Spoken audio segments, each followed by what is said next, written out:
You've probably been told that in order to stop climate change, we all need to give up meat. That if we want to save the planet, we all need to go vegan. Your reaction was probably something like, I could never go vegan. I love the taste of meat too much. Or, I couldn't imagine a life without cheese. Maybe you had more practical objections. I don't have time to cook from scratch every night. Or, so many of my family traditions revolve around food. I'm not changing that. Look, there are nutritional and ethical arguments to be made against every one of those points. We could go back and forth for hours. But I want to offer you a different approach. Don't go vegan. But don't let the perfect be the enemy of the good. Because if you want to do something real for this planet, there is one simple change that doesn't require a drastic shift in how you eat. Just stop eating beef. And before you come for me, I don't mean never eat beef again. I'll explain what I actually mean later. But first, the science. Why it matters what you eat. I want to show you two charts because together they make the case better than anything I could just tell you. The first one shows the greenhouse gas emissions of different food groups across the entire supply chain. This data comes from 38,700 farms across 119 countries. It covers 40 different food products, which together make up around 90% of global protein and calorie intake. Look at the chart. Notice anything? The food groups at the top have dramatically more impact than the ones further down. At the top, beef, then lamb and mutton. Then beef again, this time labelled dairy herd beef. That just means that the cow also produced milk before being slaughtered for meat. So the emissions get split between dairy and beef, which is why it ranks slightly lower. Further down you have pig meat, poultry, eggs, rice, nuts, milk, tomatoes, maize, wheat, peas, bananas, potatoes. So some foods use dramatically more resources than others. The question is why? The first big reason why beef and lamb are so much worse than everything else is for a specific reason. They're ruminant animals that produce methane. Now methane matters a lot here. Over a 20-year period, methane is roughly 80 times more potent as a greenhouse gas than CO2. Secondly, ruminants also require enormous amounts of land and feed to produce a relatively small amount of food. Beef has an energy efficiency of about 2%. That means for every 100 kilocalories of food you put into a cow, you get roughly 2 kilocalories of beef out. As a general rule, the smaller the animal, the more efficient the food source, because smaller animals need less energy just to stay alive. So cows are the least efficient, followed by lamb, then pigs, then poultry. That brings us to the second chart, which shows how much land different diets require. On the left are different diet types. The bars show the total land that would be needed if the entire world followed each one. The land is split into two types: cropland, which is used to grow plant foods, and pasture, which is grazing land for animals. A few things to want to highlight. First, 43% of all cropland, land that in many cases was carved out of rainforest, is used to grow crops that go directly to feeding animals, not people.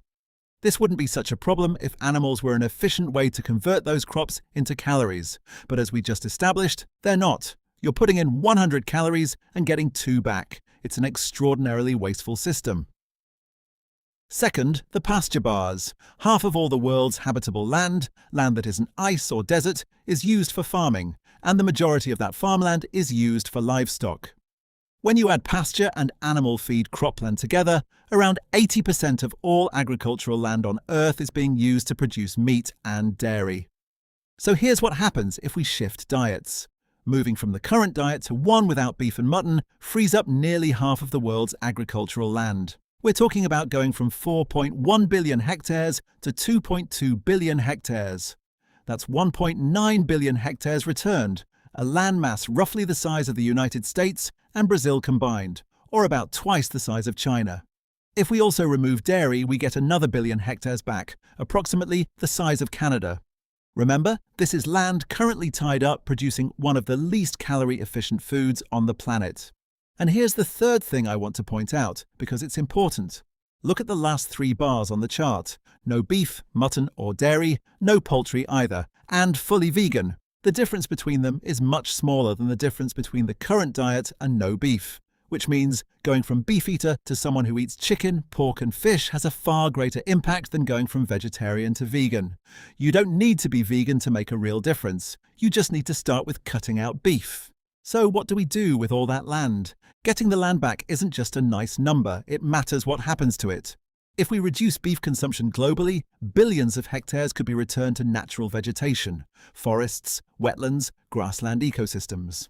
Those ecosystems would sequester enormous amounts of CO2 from the atmosphere, helping us hit climate targets we are currently nowhere near meeting. Right now, beef production is the leading cause of deforestation and biodiversity loss on the planet. Reversing that would be one of the highest impact things we could do. There's also a food security argument. We currently raise and slaughter an estimated 92 billion animals per year. All of those animals need to be fed. Meanwhile, roughly 1 in 11 people on Earth go hungry every day. We have enough farmland and food to sustain a population of animals more than 10 times the size of the human population. But we can't seem to feed everyone.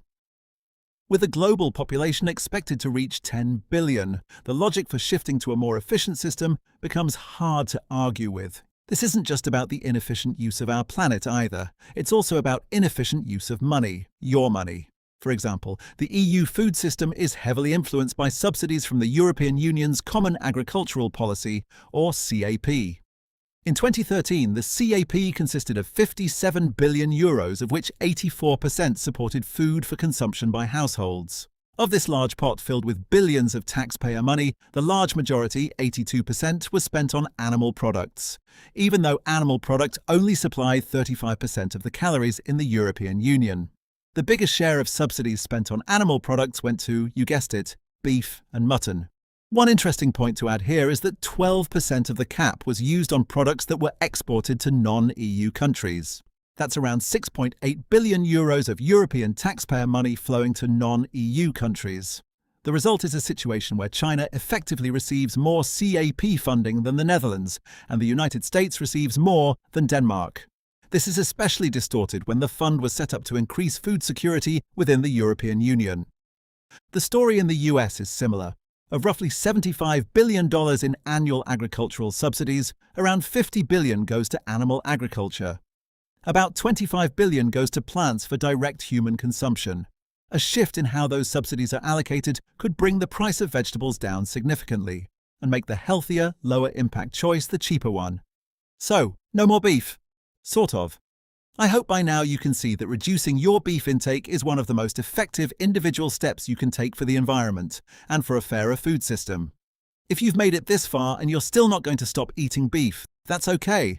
That's kind of the whole point of this video. Don't let the perfect be the enemy of the good. But if you do want to make one change, just one, this is it. And it's genuinely not that hard. It's choosing a chicken burger or veggie burger instead of a beef burger. It's putting pork or fish on the barbecue instead of steak. The impact of that swap, multiplied across millions of people, is enormous.